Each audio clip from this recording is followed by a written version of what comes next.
Olá a todos, me chamo Eveline, trabalho na empresa Salos como nutricionista de aves e hoje eu vou apresentar para vocês o trabalho intitulado Efeito do tanino hidrolisável sobre o desempenho de frangos de corte.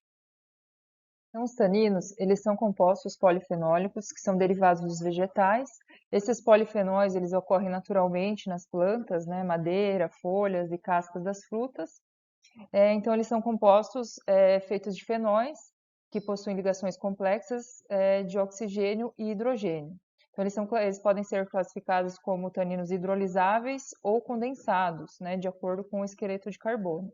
Então, os taninos hidrolisáveis, eles são facilmente quebrados, né, por ácidos ou enzimas e vai liberar o açúcar e o ácido carboxílico fenólico. Já o tanino condensado, eles são polifenóis com peso molecular mais variado e consiste em unidades de flavonoides, então, com vários graus de condensação. Então, o tanino hidrolisável, ele possui uma ligação mais fraca. Então, a ligação com as outras substâncias é facilmente quebrada por hidrólise. Já o condensado, ele tem uma ligação mais forte, né? A ligação com as outras substâncias é resistente à hidrólise. Os taninos, eles podem também interagir com proteínas, carboidratos, né? Estruturas celulares, e essas interações vão diferir no modo de ação desses taninos. Um outro ponto é que até dentro da classificação de tanino hidrolisável, as propriedades desse tanino, né, de castanheira, por exemplo, ele pode diferir, né, devido à localização, à origem da floresta, o solo, o clima, então tudo isso vai constituir o quimiotipo desse tanino. Então, o tanino hidrolisável ele pode atuar de várias formas no organismo do animal, né, melhorando a função química e física da barreira do epitélio intestinal, né, aumentando a produção de mucina e limitando a translocação de bactérias, né. Além disso, ele pode atuar diminuindo o status inflamatório e a sensibilidade aos patógenos, né, e estimular o crescimento das bactérias benéficas pelos nutrientes presentes na mucina.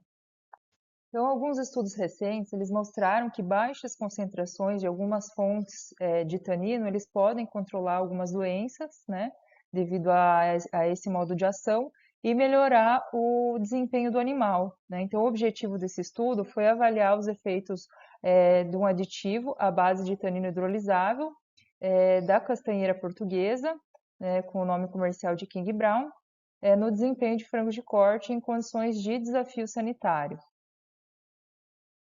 O estudo ele foi conduzido na Universidade Federal do Paraná, né, no campus de Palotina. 1.720 frangos de corte machos da linhagem Kobe eles foram distribuídos em delineamento inteiramente casualizado. O experimento teve duração de 42 dias. Então, os tratamentos testados nesse experimento foram o controle negativo, né, o T1, a dieta sem adição de melhorador de desempenho. O T2 foi o controle positivo, né, com adição de 16,5 ppm de virginiamicina. O T3 foi a adição de meio quilo do tanino hidrolisável, né, do aditivo à base de tanino hidrolisável por tonelada de ração. E o T4 foi a adição de 1 quilo desse aditivo à base de tanino hidrolisável por tonelada de ração. O aditivo testado nesse experimento ele foi o tanino hidrolisável, né, da castanheira portuguesa, neste caso proveniente de florestas da França. Dentro da classificação, então, dos polifenóis, só lembrando, temos os flavonoides e os taninos, né? Então, dentro dos taninos os hidrolisáveis e os condensados, conforme já comentamos. E dentro dos hidrolisáveis ainda tem algumas classificações, né? Então, a gente tem o gálico, e no caso deste produto testado, a predominância é do elagitanino. Então, para esse experimento, não foi adicionado o anticoxidiano nas dietas, né, de todos os tratamentos.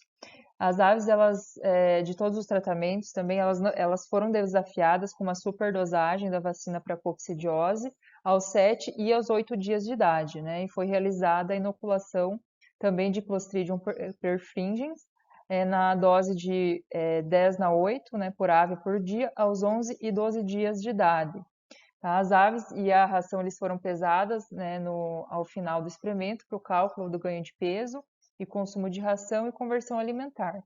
A mortalidade ela foi anotada, né, para as devidas correções, e os dados eles foram analisados utilizando então o procedimento de LM do SAS, e as médias foram comparadas com o teste de Tuck a 5% de probabilidade. Então, foi observado nesse experimento, né, que as aves que consumiram 1 kg do aditivo à base de tanino hidrolisável, eles ganharam mais peso aos 42 dias de idade do que os demais tratamentos, né, do que o controle negativo, o positivo recebendo a virginamicina e o tratamento com meio quilo do aditivo. Além disso, as aves desse mesmo tratamento, então, seguiu o mesmo comportamento, né, pro ganho de peso. Então, além do peso médio, o ganho de peso também foi significativo para este tratamento. Já para o consumo de ração, o comportamento foi diferente, né? As aves que receberam controle positivo, eles consumiram menos ração, então o tratamento que recebeu a virginamicina consumiu menos, né? E já o tratamento com 1 kg do aditivo testado, né, à base de tanino hidrolisável, as aves acabaram consumindo mais ração do que o controle positivo. Então, devido a isso, a conversão alimentar das aves que receberam o controle positivo, ele foi similar das aves que receberam 1 kg do aditivo à base de tanino hidrolisável. Porém, as aves do controle positivo, né, elas obtiveram menor peso ao abate quando comparadas ao do tratamento recebendo 1 kg do aditivo. Então, os dados deste estudo, eles indicam que o tanino hidrolisável é um aditivo efetivo para melhorar a conversão alimentar e, além disso, obter um maior peso ao abate, né, de frangos que são desafiados por Clostridium e coccidiose. Eu gostaria de agradecer à empresa Salos pela oportunidade de apresentar esse estudo e pela parceria com a Universidade Federal do Paraná pela condução do experimento.